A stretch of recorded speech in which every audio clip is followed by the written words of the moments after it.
Okay, guys, get excited. This is one of our mini segments before the main part of the show, titled Your Phrase or Mine.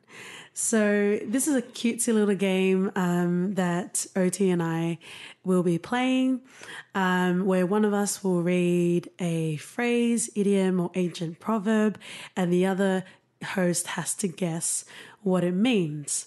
The ultimate prize is getting to choose what next week's episode is going to be. So it's my turn. And what I have chosen for you that you will need to give me the correct meaning, either literal or modern day interpretation, is a drowning man will clutch at a straw. Oh, I think that just means that if you're struggling, you'll pretty much try and do anything to save yourself or to help yourself out. As champion of all things, I concede. You are correct, sir. Yeah. Roundhouse. All right. Let's get on to the show.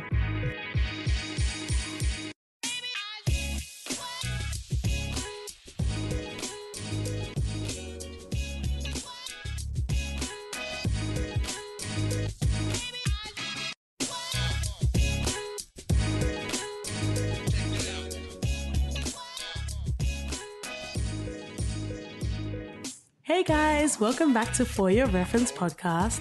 This week, I'm super excited because it's my pick and we'll be talking about Get Out. Super amazing box office smash from 2017 in February, coming out of the mind grapes of Jordan Peele. Our protagonist is Daniel Kaluuya. If you've listened to any of our episodes, particularly our Black Panther one, you will know that we stand a strong Daniel Kaluuya in our household, me particularly. So I would ask our executive producer if you can put a little snippet of the clip talking about how I believe that Daniel Kaluuya is timeless and he is definitely one to watch. Keep in mind, our executive producer is our dog, so, he does what he wants whenever he wants to. So let's just go back for a second. If we're talking about like the new up and coming actors, Daniel Kaluuya will always be on my list. Always. Meaning that he'll never achieve what he set out to be because he's always been up and coming.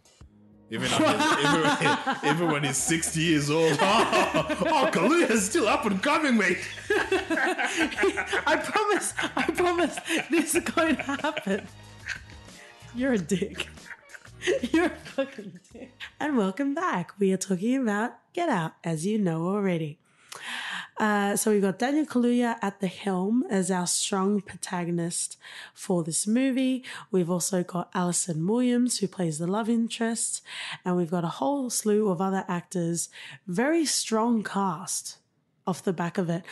I know the actors that play the mum and the dad are quite prominent in the Hollywood scene. Yeah, they've done quite a few. Yeah, even though I personally haven't really come across them, I do appreciate the gravitas, especially the mother has, because she is like a horror queen. And we do stand all the queens in this household. So super great cast. It wasn't in want of better acting, I would say. I enjoyed the movie thoroughly. I think before we actually talk about the movie, we might just dive into our first impressions when we first watched the movie, and then second and third time, because this movie definitely has layers. Spoiler alert, obviously. Yeah, so the first time we watched this, I think, and it started off, well, not the first go, I think it was the second, and it was a Swahili song. I was like, oh, I feel like I'm the kids in the know. Yeah. I could understand what they were saying, and it was pretty much just saying, run, brother, run, but in Swahili. And I was like, okay, I think I get the gist of the movie now. But what I experienced throughout the first time of watching this was just Good storytelling by Jordan Peele, great acting by Daniel Kaluuya and Alison Williams. Yep. She actually did so much more in this. Like, I've seen her in Girls before, but she really brought her A game in this. And I was like, oh, can Alison Williams really, really act like this? Like, And I don't think we appreciated how good she was until we watched it a second, until we watched it a third time. true.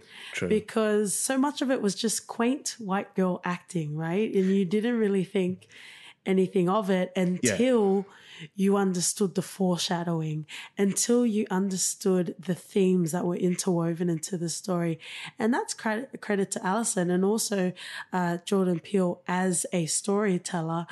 It makes you wonder because Alison knew all along what Rose's character was all about and what her family was all about. And it must be hard to know what the end goal is and not have that affect the early scenes of the movie as well. Yeah, because she just portrayed it really brilliantly. Because you come from the scene, them in a car driving to their parents' house, Yep.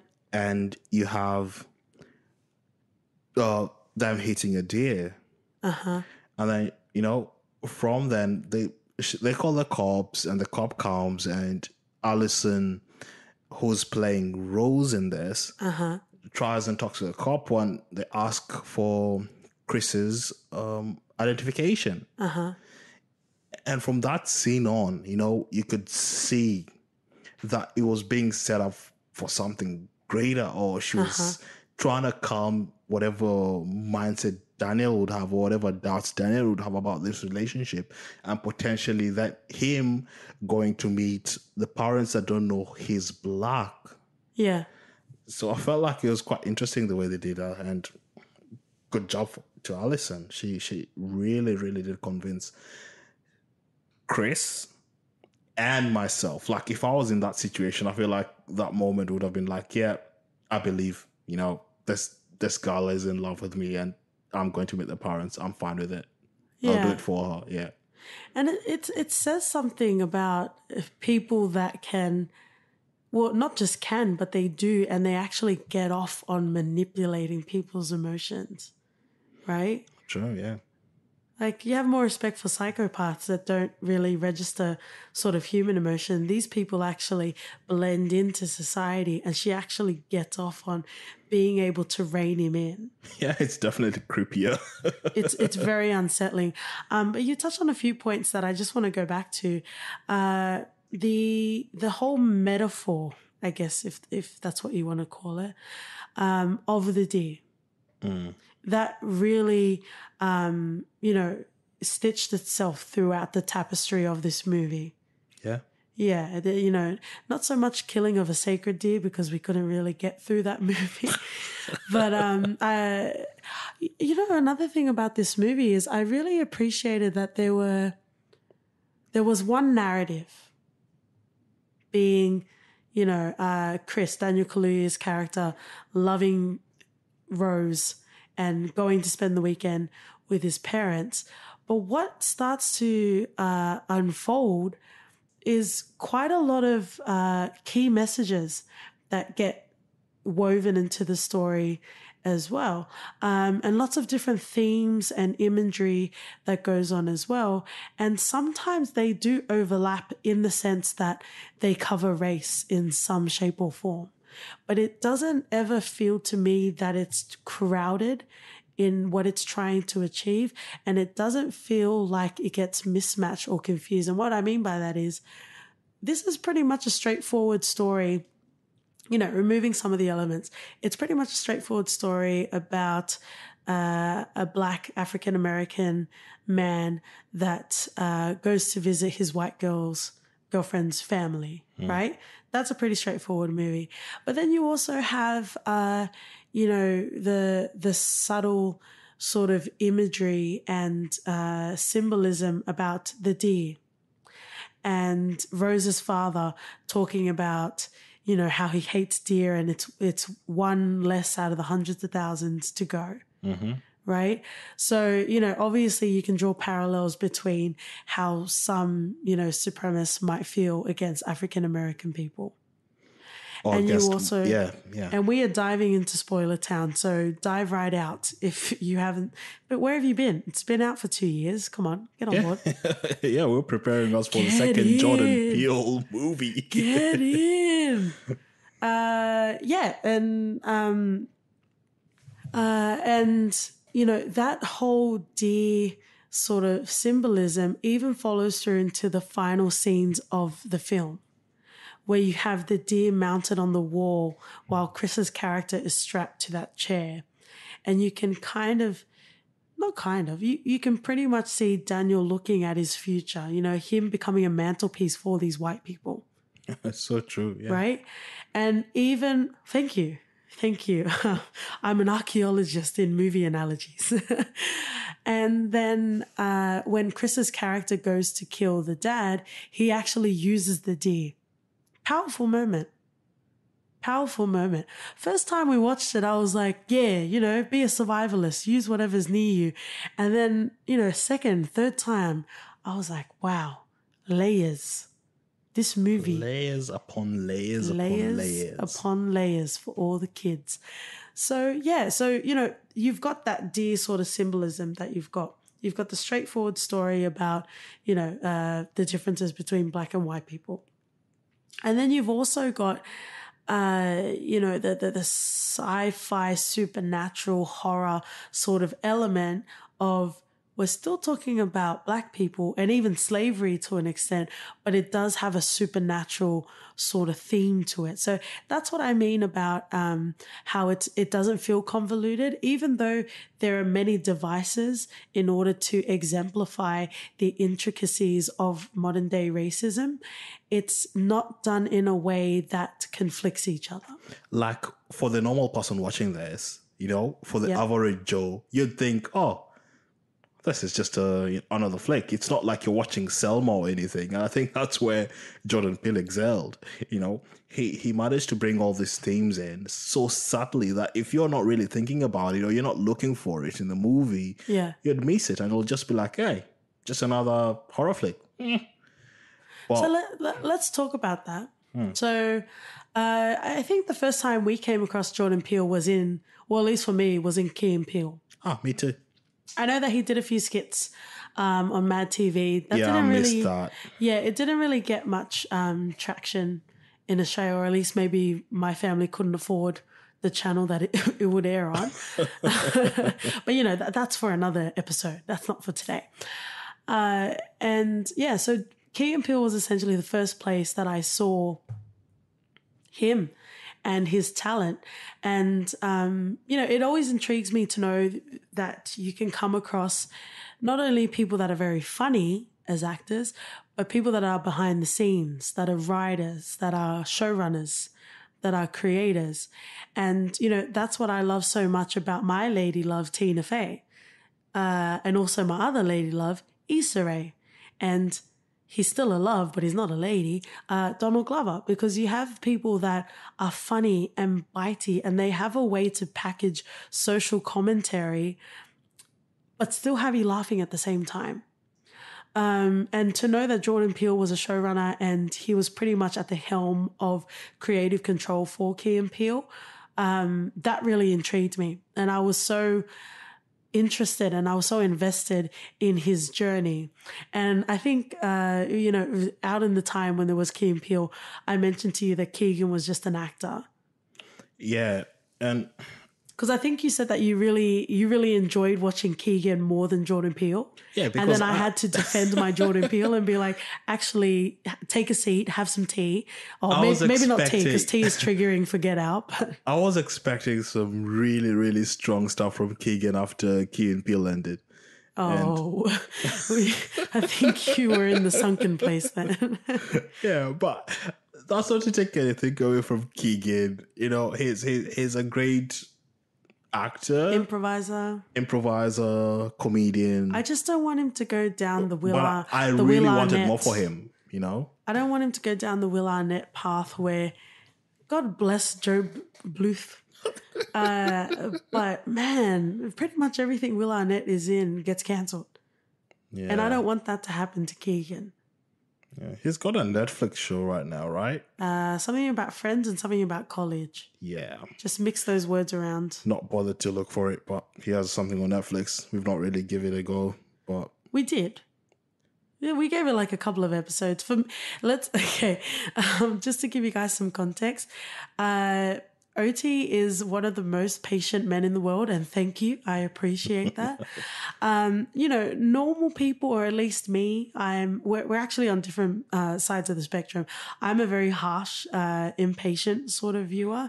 So I usually give it the pilot. If you haven't won me by the pilot, that's it. Don't bother. Don't come knocking.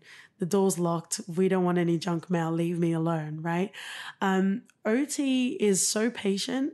Even if he doesn't like a show, he will watch 3 seasons of it before he gives up. not 3 seasons. Okay, 2. But is that better? 1. At least a season for them to get this story out. This is not the platform. This is not the platform where we talk about that. But it's just to point out how we enjoyed Key and Peele. And, even thinking back to it, there were quite a few sketches where it did hint on his ability to be able to tell deeper stories than just comedy. An example of that, I don't know if you remember this sketch, but it was Jordan Peele playing a kid, and it was pretty much like a Make-A-Wish Foundation, and he's in the hospital. Oh, tell me more.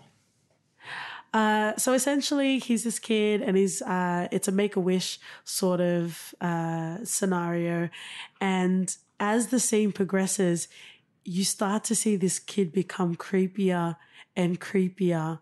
And you've got this tense music. I guess you don't remember. I don't remember We'll watch it after this. But it's so unsettling. And it feels like, it's on Comedy Central, but it makes you feel like you're watching something that's like HBO-esque, for example. Yeah. Or even the Forrest Whitaker. Oh, the Forrest Whitaker, I remember. Again, go and watch our Black Panther episode, because we have about 10-15 minutes worth of us talking about Forrest Whitaker. But you have Jordan Peele's head on a baby, which is the creepiest thing, and he's mimicking Forrest Whitaker, and it becomes really dark. Yeah. As well. And I forgot who it was. I think it was a famous actor when they were accepting the Academy Award, but they were essentially saying, it's easy to make people cry, try making people laugh. So, just touching on that point, if you're able to write material that connects to people enough for them to laugh, and you do it well, like the Jordan Peeles, like the Tina Feys, like the Issa Raes, like the Donald Glovers, then you've got a whole lot of dimension to work with.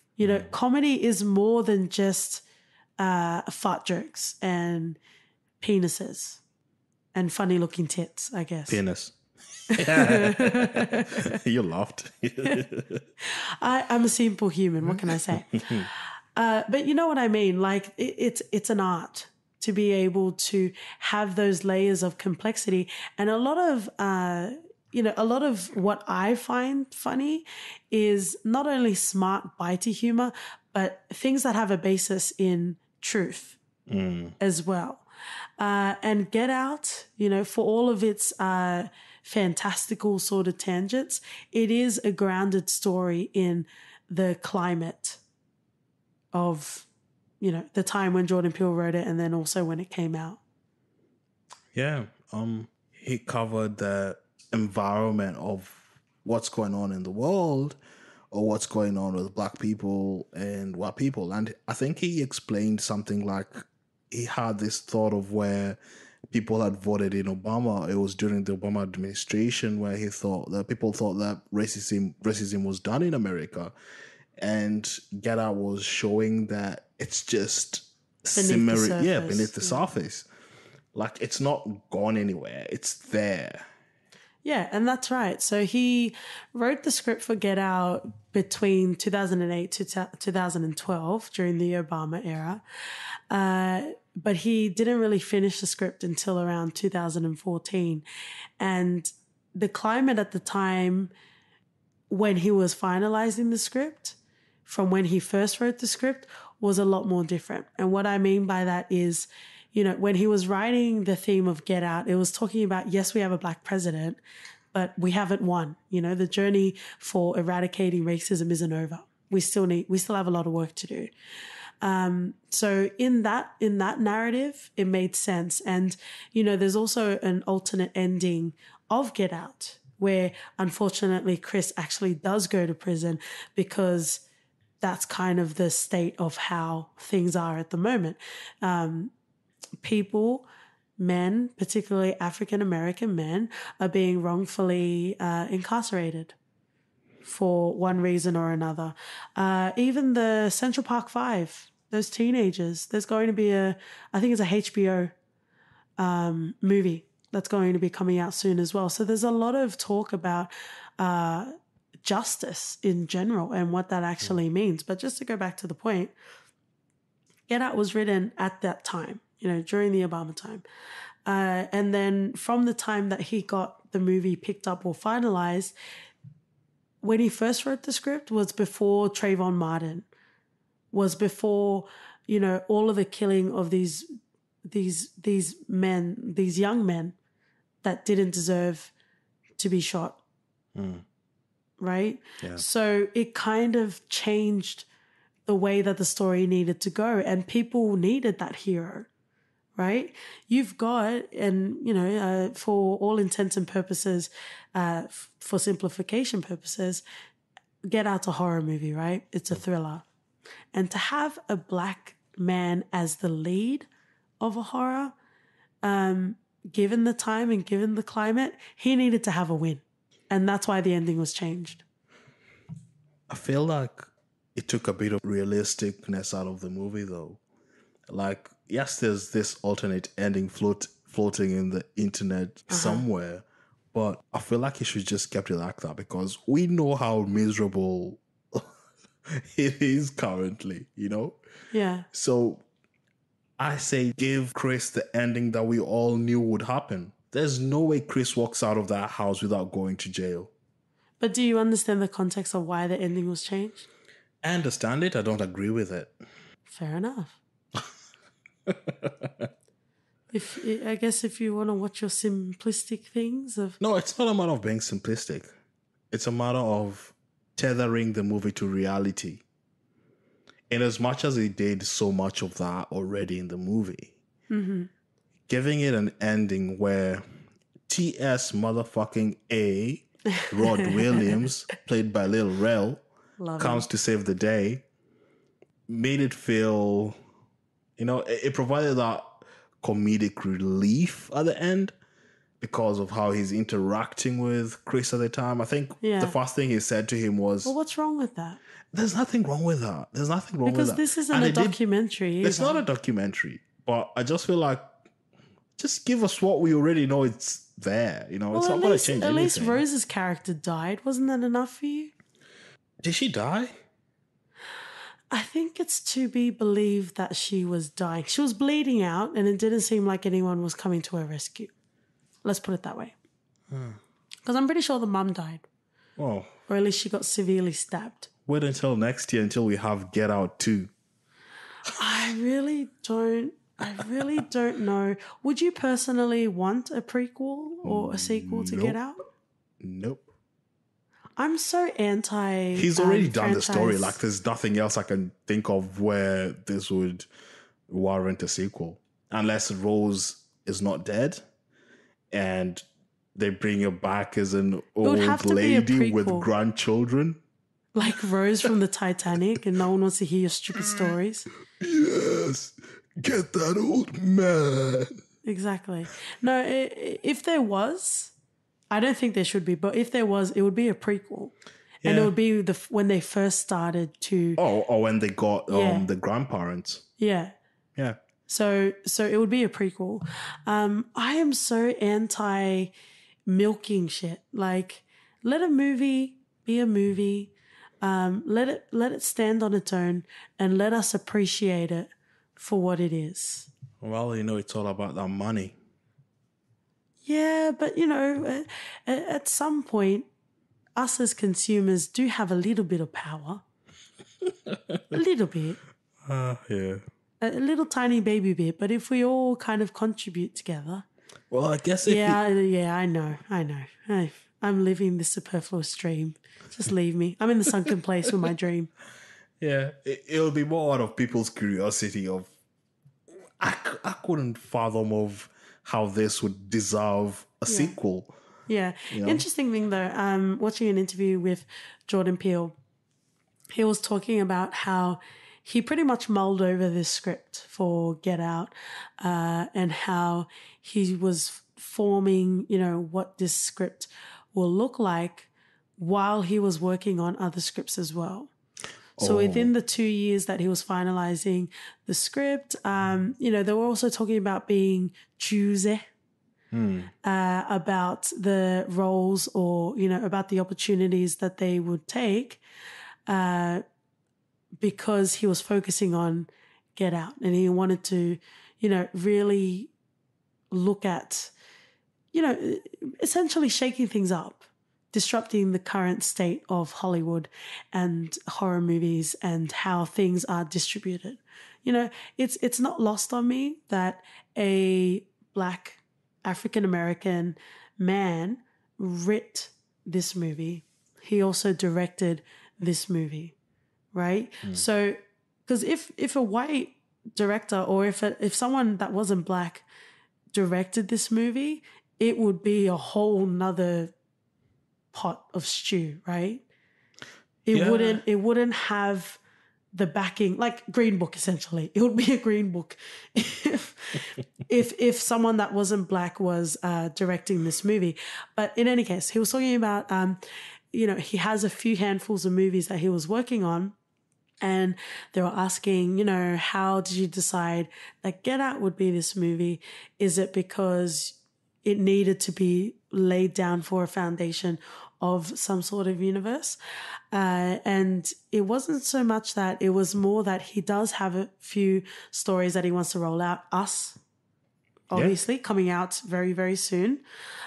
This week in America, next week in Australia. So hopefully we'll be able to get it in time. Oh, it didn't come out in America already? It's in a few days' time. Oh, cool. Yeah. So, he's got quite a few movies that he's exploring, and I'm excited. With Get Out and for everything that I've seen about Us, it just feels original, right? And Get Out that's something also we've missed in a lot of horror movies as well, isn't it? Just 1 second, my love. Get Out also won Original Screenplay Academy Award, Oscar, which is amazing. Continue. No, I was just saying, when it comes to originality in horror movies, it's something we've missed because people are just doing the Hills of Eyes, 3, 5, 7, or whatever the hell it's up to now. And Fast and the Furious. No, it's not a horror movie, but... Are you sure? I get you. Just creeps me out. Vin Diesel's bald head. I thought you meant his sex scenes. No one wants to see that. Does he have those in the movie? I don't know. Yeah, it's in the horror edition. Yeah, maybe so. Well, but yeah, it's contrived drivel that continues to be released out in horror movies, and it's hard for us to find horror movies that we enjoy. Well, to the point of, I used to go out of my way to look for small budget horror movies so that I could get some originality because they were actually better written.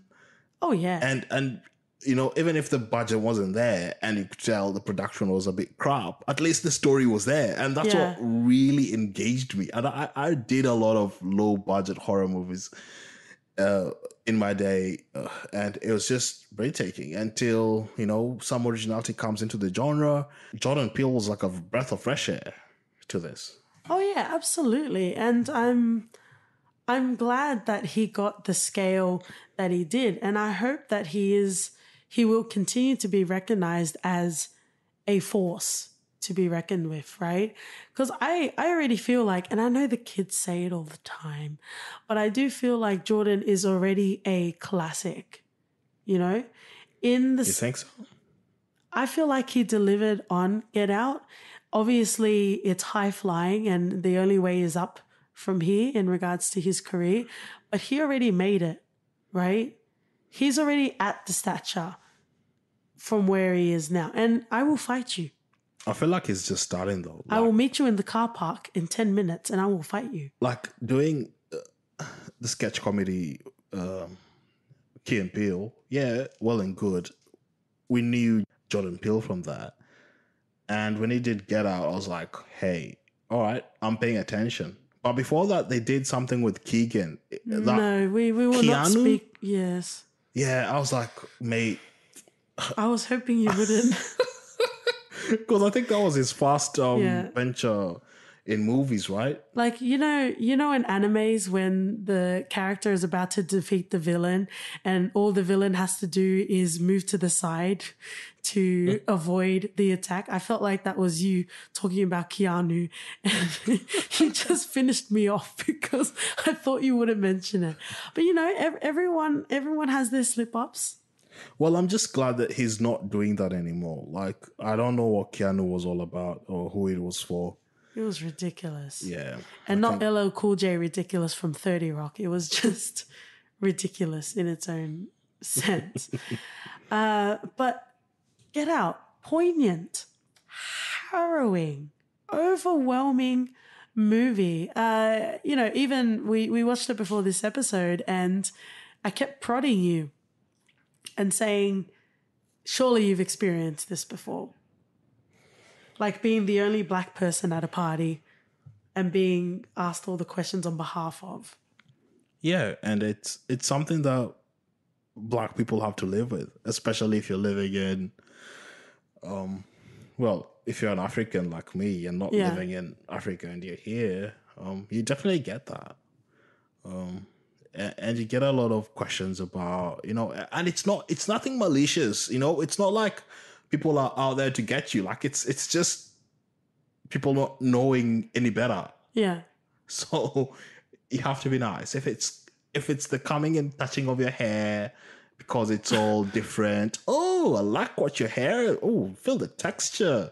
It's not malicious. It's just don't know. And but it's still not welcome. It's not welcome. Yeah. yeah. But you can't be like, stay the fuck out of my hair. So you take it with a grain of, you take it with a pinch of salt, and it's just. And it's a fun little dance that you have to play when something like that happens. When again, it's not malicious, it's not overtly racist, and in some cases it's not really racist. But it's still like it's an attempt to welcome you into the conversation, but at the same time, it's also alienating you as just your color. You know what I mean? Yeah. And it becomes this little dance of, okay, do I just take a deep breath and let it go? Or do I actually stand up for myself in this moment? Yeah, and I feel like if you ever try to stand up, you just come across as a dick more than anything. Or that's what I feel like. Like, I don't know how you'd come out and just be like, hey, back off, or, without sounding a bit. But I think by nature, you're not very confrontational. Oh, maybe that's it. But most of us will just take it and be like, fuck it, brush it to the side. Yeah. And I think, I guess it depends on the actual situation. So I'm not African, but I am brown. So I have experienced some sort of, discrimination in my life. But, I remember experience that I had when I was in high school, and I met like a member of parliament, just as a part of a high school sort of event. And when I mentioned that I was Pacific Islander, he, in jest, made a joke about how my mum and my aunties must be fat. Sorry. Really? See, racism is hilarious, guys. I don't think I've heard this. I've told you, but I think you just find it funny every time, so you choose to forget. And I you know, the reason why I bring this up is because sometimes people say things. In this case, it was racist, whether he knew it or not. But sometimes you come across people that say things that are so blatantly racist, but they're not aware of what's going on. And you're in shock, and you need time to react, right? So while I was trying to figure out how I should react to this, he double backed and he was trying to compliment. So he made it worse. And he was like, no, I mean, in your culture, if people are fat, that means your father is rich. And I'm like, Yeah. and it's like, can I Alt F4 from this conversation? Like, how? Where's the closest, sharpest object? Like, how do I get out of this situation? But again, the only reason why I bring up this scenario is because sometimes people just say shit, and it may be malicious, it may be racist. They might not even be aware of it. Who knows, right? The world is ugly and it's also beautiful at the same time. But the reason why I bring that up is because whenever things like happen to you, and we're talking about racially, obviously as a woman, obviously, people with their sexual orientation, those are different conversations. But right now we're talking about race. Like whenever you encounter a very prickly, racially driven sort of scenario, in that moment, as a person of color, you have to choose. Am I going to let it go because I know how to live in this world and I still need a job and I don't want to be on World Star? Or I've been through way too much shit in my life to have this man calling my family fat. Okay? Like, where do you toe the line? And that's something that really gets explored in Get Out as well. When we first meet Rose's dad, he's like, I would have voted for Obama in my third term if I could. And also at the party, you have this montage of all of these old white people talking to Daniel Kaluuya's character, Chris, where one of them makes a comment about Tiger Woods. Yeah. So there's the Tiger Woods comment, and then there's also Kaluuya having a big dick. Yeah, what's it like being with a black man? Yeah, and remember what I told you when we watched that? I feel like I told you that I would have just walked out of that. Yeah. Like I would have left, and Rose would have been left reeling because they would have lost their movie over roll credits. Movie over roll credits. But Kaluuya feels like he can't abandon Rose because he's got his own sort of issues. Exactly. So he's trapped there essentially. Yeah. Because he loves Rose so much, and he feels like him leaving would be abandoning her, like he did his mother, and he will never do that again in his life. So, man, they really got a good Rose really got a good one to bring home. Yes, but Daniel Kaluuya was the standout in this movie, and I will fight you. I didn't say otherwise. Okay. So I need to check your browser history because I'm hearing a lot of Alison Williams going on around here. You know what a standout performance was? Georgina. Yep. She played that role like you could see the sadness behind the facade. Mm-hmm. Like when Chris was talking to her, or she came to talk to Chris about moving Chris's phone off the charger. Yeah. And Chris mentioned something about not trying to rat her out. Yeah, like trying to relate to her as a fellow black person. Yeah. And she's like, oh, tattletale. I feel like if you really think about it, us watching it the second and third time, you're like, yeah, no way this is a black person in here. Yeah, no. Even with Walter, when he was talking about Rose. Yeah. Yeah. You definitely know, like the small things, the language and the manner, the way they speak, like it's all talk for old people. Yeah. You know, no person in this day and age would speak like that. Yeah. Leave alone a black person, like just anyone in this born in this. But it also made me feel dumb. Like, first time watching it, you're like, oh, they're probably just learning how to speak white people language, right? Yes, and I thought they were just trying to be courteous, you know, like Yeah. yeah. And then watching it the second and third time, I'm like, I'm such an idiot. Why didn't I see this? Yeah. Like, it was right in front of my eyes. True. Yeah, Georgina was definitely a standout. Betty Gabriel is her name. We also saw her in Upgrade, which is another plug, as the kids say. Go and listen to our episode of Upgrade, the movie, if you haven't seen it. But she was good in that movie as well. But we definitely got to see the breadth of her acting chops in Get Out. And every, I love myself a good Kaluuya. But every time Betty Gabriel's character, Georgina, was in scene, she stole it every time. Yeah. She really gave a good performance. And I feel like she was the first one that started to gain consciousness. She was the one that first we started to see glitches in the simulation with her character. Yeah, is it weird that no other character experienced it more than what Georgina experienced it? It might have something to do with her as a person. It might have something to do with the grandmother. Maybe the grandmother was weak in nature. Because her character kept on sipping to the surface, you know? Yeah. Even before, actually, the only reason why Dre's character, later named Logan, I believe, Lakeith Stanfield's character,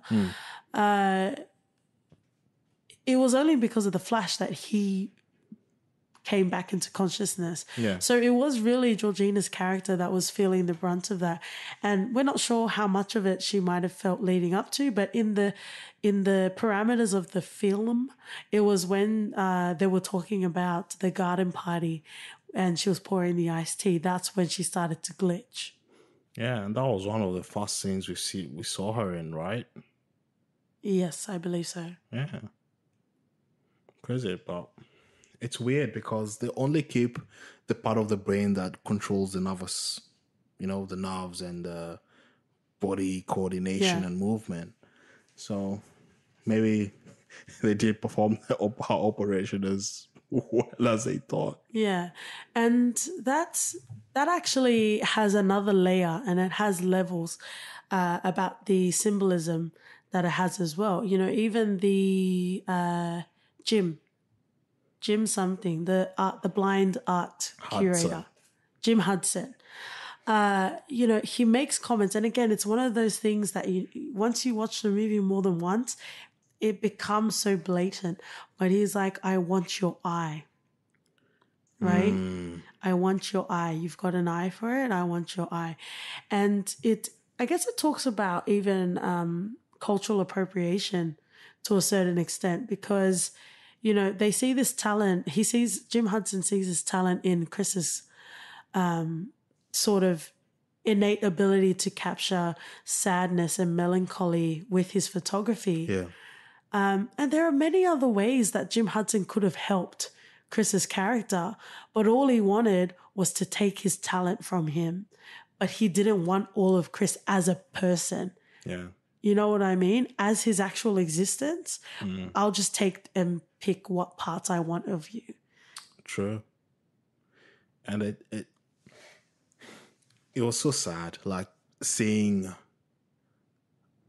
where they were doing the silent auction. Oh, man. I've never felt my skin crawl more than the last few scenes of this movie. Yeah. I looked away, I think, the first time. It was like so uncomfortable. Yeah. Confronting. Yeah. And it gave me such weird emotions. It was like, wow, I can watch this. Like, it's just... I think the fact that it was silent just made it more intense. Oh, yeah, totally. Just made it more intense. Totally. Yeah. It's the tonality of it all. Yeah. It's just insane. And, even talking about the final scenes of this movie, everything just came to a head. Particularly one of my favorite scenes in this movie happens when, you know, Daniel Kaluuya realizes that his phone's not working and he doesn't really know what to do. And he's like, Rose, we're going now. Right. And she's like, okay, let me just pack something. And then he goes into like a little tiny sort of cupboard and he sees pictures. And first of all, they're just pictures of Rose. And as he continues to look through, it's her with a whole slew of black men. And then the last two photos are of her and Walter and also her and Georgina. So not only was she procuring these black men, but she was also procuring bodies for her grandparents as well. Yeah. How did that make you feel? The viewer in me was intrigued. The human in me, which is only a little part, but the human in me just felt like I wanted to crawl into myself and never come back out again. I feel like Chris handled it wrongly, though. After he saw the pictures, he kept on asking her, "The keys, Rose. Give me the keys. Where are the keys, Rose? The keys." By then, you should have definitely known. He knew that it was all an act, because I can't comprehend a scenario where he just thought, oh, maybe this is just some fucked up shit. But do you have that time? Do you have that time to process it? Yeah, but do you also have that capacity in your brain to process what's going on? And I think that's great, because that's life, man. Like, when you figure something out, you're still figuring it out. And a good thing that I really enjoyed about Get Out is it's very rare, at least in modern sort of horror films, or even just narratives in general, we were actually at the same pace of Chris. Right? I feel like I was a step ahead of Chris in that scenario. Okay, well, slow down, Flash, or enemy of Flash. That's literally Flash. Yellow Flash. Seriously? That is not his name. I think it is. You're kidding me. Oh, best villain names ever, man. No hope. There's no hope. So at every step of the movie, we are on the journey along with Chris. And it's very rare for modern horror movies, but just narratives in general, to allow us to experience with the protagonist. A lot of the time, which is kind of fun as well, the viewer is actually getting different pieces of the puzzle and we figure it out before the protagonist, right? Yeah. What I really enjoyed about this is that sort of, I guess anxiety is the best word that I can think of. The anxiety and the discrimination and all of that deep sort of unprocessed feelings that Chris was going through, we were in there with him. We were down in the trenches with him. And yes, I appreciate once he saw those photos, he knew the jig was up, right? Even before then, he was ready to leave, right? He was pretty much ready to go. Even at that moment, would you be that clear of mind to jump out of the window? No, but really, if everything is crumbling around you, wouldn't you still hold on to the only hope you have, even if that hope, Rose, isn't your hope anymore? You're still trying to hold on to something to get you through that moment. Bitch, please. I would have jumped out of that window. Okay. All right. Well, don't be surprised if I force you into such a situation, and we'll see what you do. You're always the hero in these examples. You always seem to come out without blemish. Not without blemish. Scenarios. Just survival instinct. But I appreciated that we were taken on the journey with Chris as he was discovering stuff. Foreshadowing was very big in this movie. And we did already touch on a lot of foreshadowing, even the deer was in essence some sort of foreshadowing. Even the flex of FLECS, not flex like the kids say. But the flex of white pleasantries and white mannerisms between Walter and Georgina. That was also foreshadowing as well, to a lesser extent, but it was still there. And then you had Jeremy, the psycho brother, which we haven't really talked about at all. Yeah. He's pretty much a psycho, right? He gets like the first scene of the movie, and even at the dinner table, he's talking about jiu-jitsu and how it's all in the mind and you need to be 3 steps ahead. When Chris 2 minutes earlier talked about judo, I'm pretty sure in judo you also need to be 3 steps ahead. So he's a bit of an idiot, but you know. I think any sort of martial arts, you need to be a few steps ahead. It's not just about in the moment. A part of me felt like he did jiu-jitsu just so he could be flexible to suck his own dick, essentially. I could definitely picture that sort of character doing that. But that foreshadowed later on in the movie when it all comes to a head and, you know, Chris is trying to escape out of the house and Jeremy keeps pulling him back. You know, Kaluuya grabs the door, tries to open it, and he slams it shut with his legs. And he does that another time.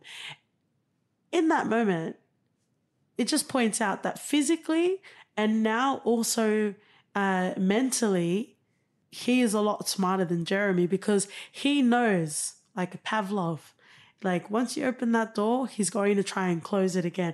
And he used that as an opportunity to stab him in the leg. It's all because of his genetic makeup, mate. Oh. He's built like a beast.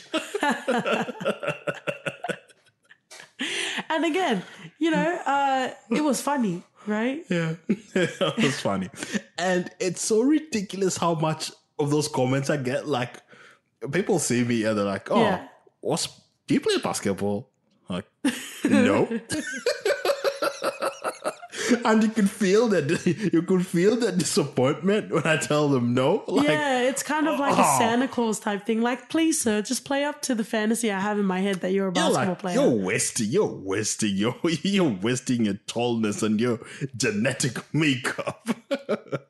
But yeah, it's just ridiculous. It's so relatable. Yeah. Like, you're like, yeah, definitely. You get it. Yeah. So let's talk about The Sunken Place. Let's. That's me in my teacup. I don't think I could drink tea for like a week, and I fucking love tea. I spill all the tea. Yes. So The Sunken Place. What did you think of it?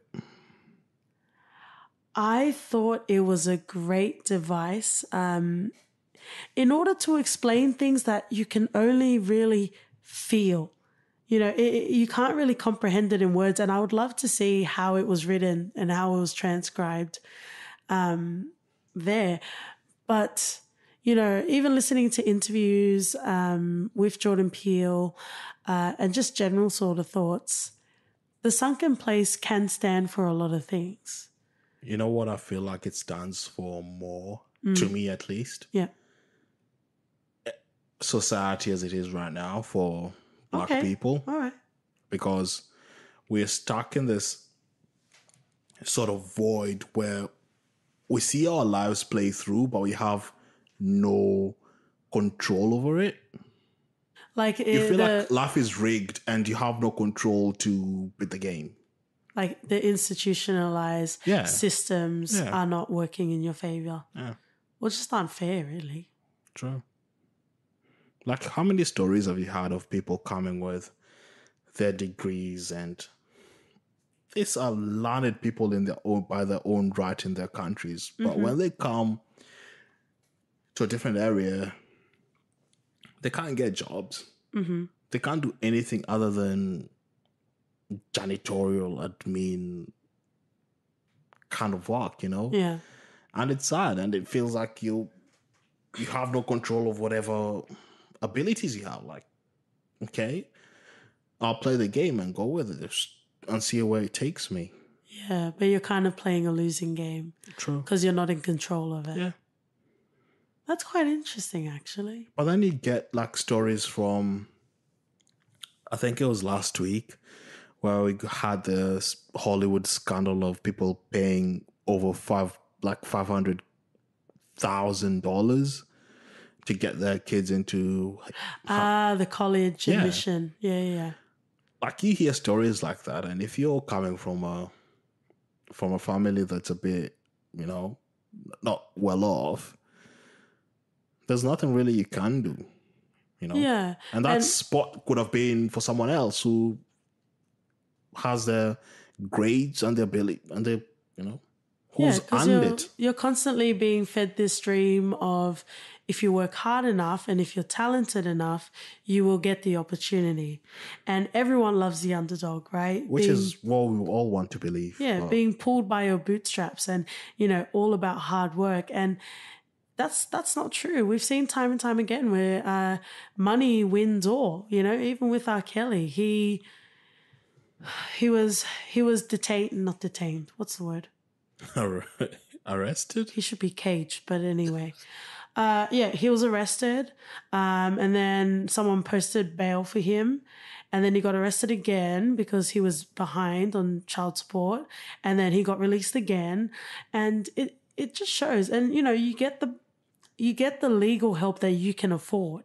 So obviously richer people are going to be able to get off a lot easier. Yeah. And a lot more frequently than the average person, which the laws are said to have been made for you. Which is not really true, because we know law isn't really about justice per se. Well, it's not. No, it's used to, benefit a few and control the rest, essentially.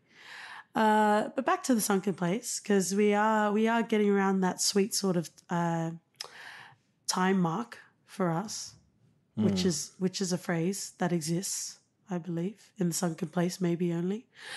I also took the sunken place to be more personal, more internal, depression, anxiety, and, that sense of helplessness, because, a lot of the time they describe depression as not being able to see outside of yourself and having that paralyzing feeling of not being able to, not just physically, but, actually move on and move forward in your life. Right? And on a surface layer, that doesn't really make sense with the story. But when you start to delve a bit deeper, Chris's character, misplaced in every sense, blamed himself for his mum dying. Yeah.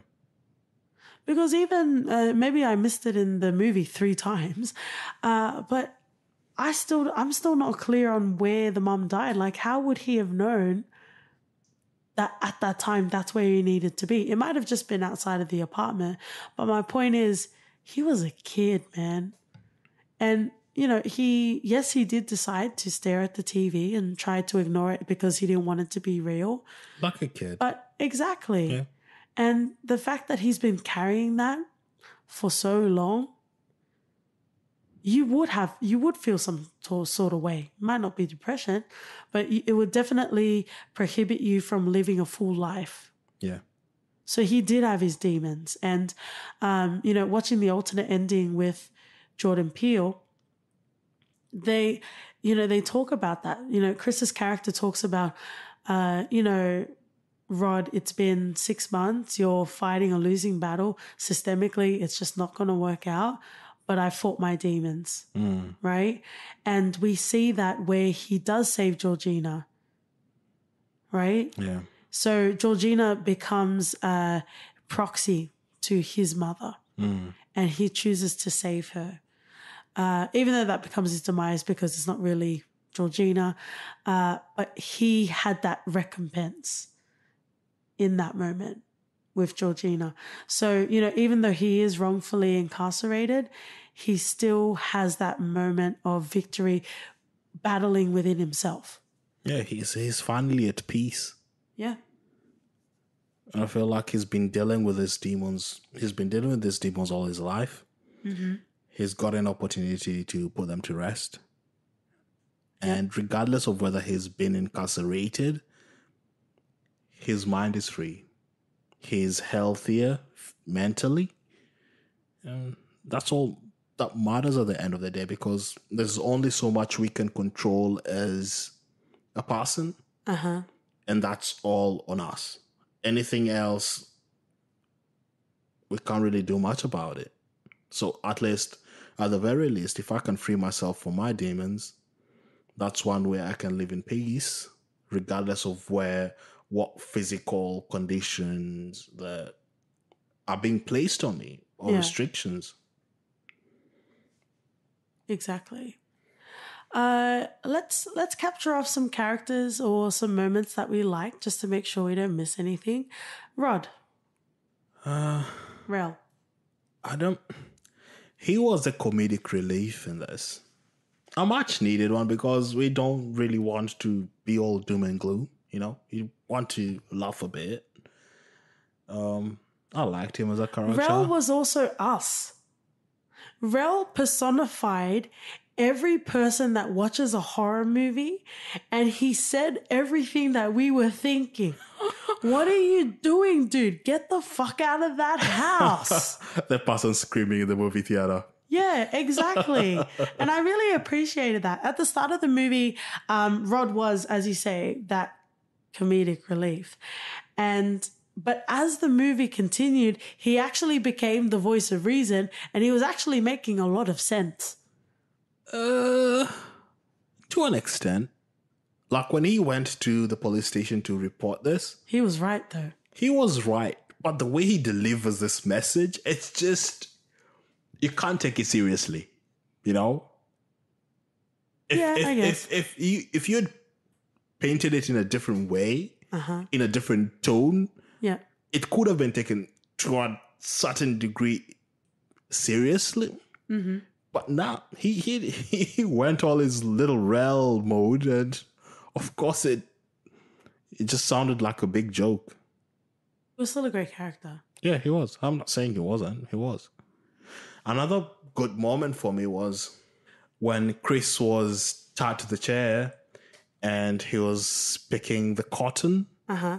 So this is just one of my funny little moments in the movie where Jordan Peele making it seem as if, picking cotton actually saved Chris's life. Yeah. Oh, ba-doom. Yeah, exactly. There's been quite a lot of crazy theories. They even have college classes on, analyzing the film further and the themes that it has. But one of the theories that I just wanted to bring up with you and have your thoughts on is near the end of the movie, where you have Rose's character looking for her next victim. And she has a very interesting choice of snack. She's got cereal, but not like a normal person. She's got a glass of milk and she's got some cereal separated. So they're not together. And there's some theories saying that, she likes to keep her milk, the whites, separate from the cereal, the coloreds. Sorry. You said that. What? It's not mine.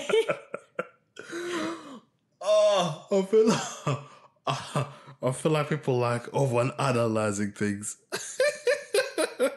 I heard it was Alison really doing it in real life. That's what she does. How do you feel about her now? No, I've actually heard this is a thing. I think it just goes to show like her psyche more than anything else, She's just a weird person. Because I've heard of people doing that before Alison did it. Really? Yeah. Okay. Have you not had a thing of where people eat cereal and the milk, in a separate... No, you have it separate, but then you put it together at some point. No, I've had people just doing it separately. Okay, well, whoever they are, keep them away from me. We're not the Serial Psycho podcast. Do you get it? I actually invited them over. Do you get it? Yeah. Layers, son. Layers. Oh my God. But yeah, so there's quite a lot that has happened in this movie. A lot of the symbolism we didn't really cover because, it has been 2 years. I think it's more watching, rewatching and relearning and, in time, we will definitely dust off the covers. You know what? Kids won't even know what that means anymore.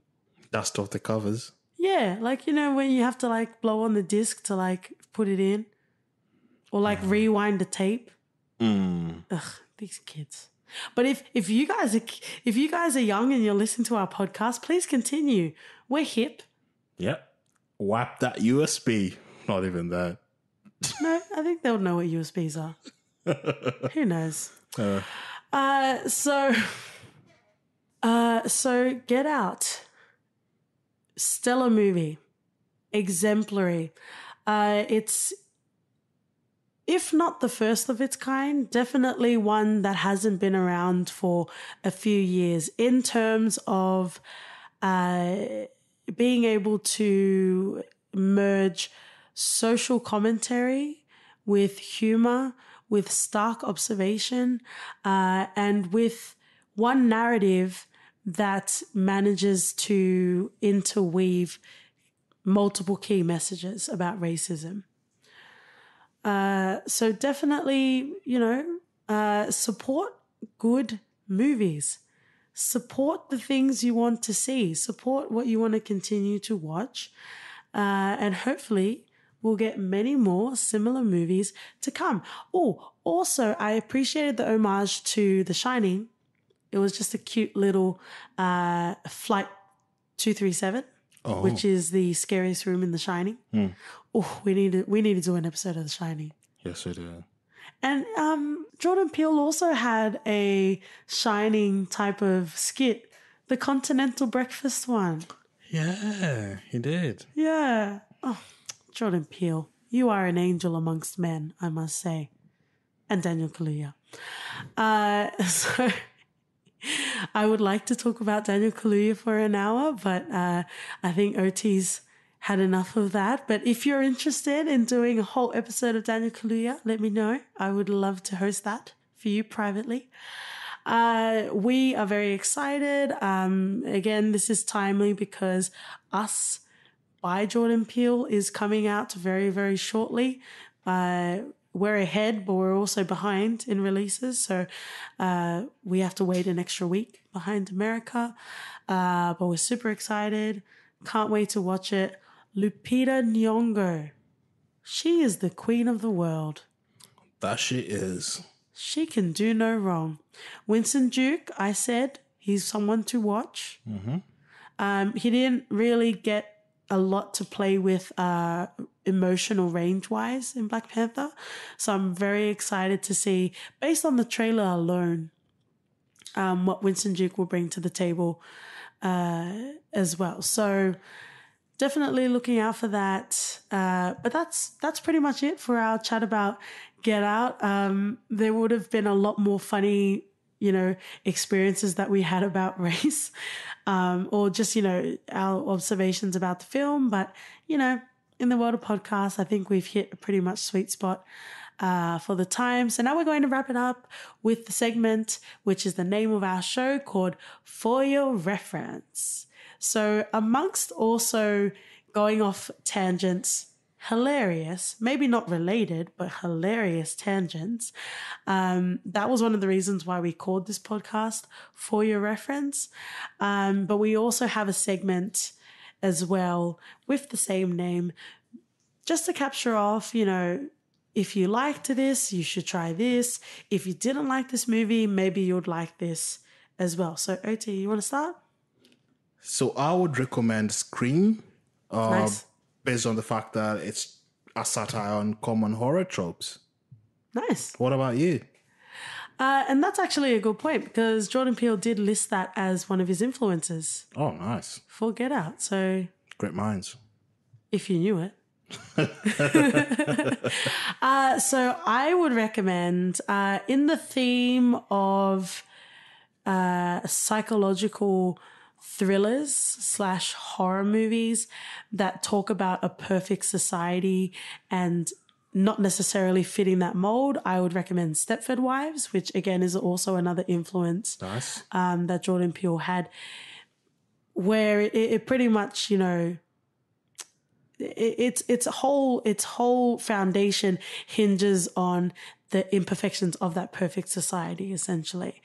And for further viewing, if we're talking about being able to have Black creatives tell a Black story in a way that is also not necessarily, it definitely isn't targeted for other audiences, but it can be consumable and you can convey Black messages without alienating other audiences as well.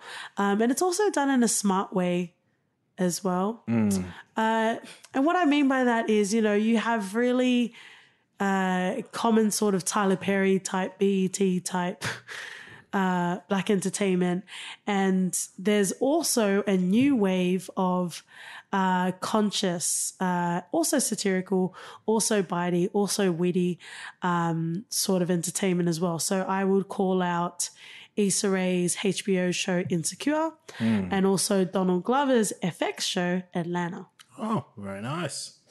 With that, follow us on our socials. We're on Twitter, Facebook, Instagram. We're also on YouTube. We're also on pretty much all of your popular podcast mediums. If we're not on there, let us know. But we're on iTunes, Spotify, TuneIn, Stitcher, Google Podcasts, and a whole lot more. True. And if you do want to write us an email, you can do so at hello@fyrpodcast.com. Perfect.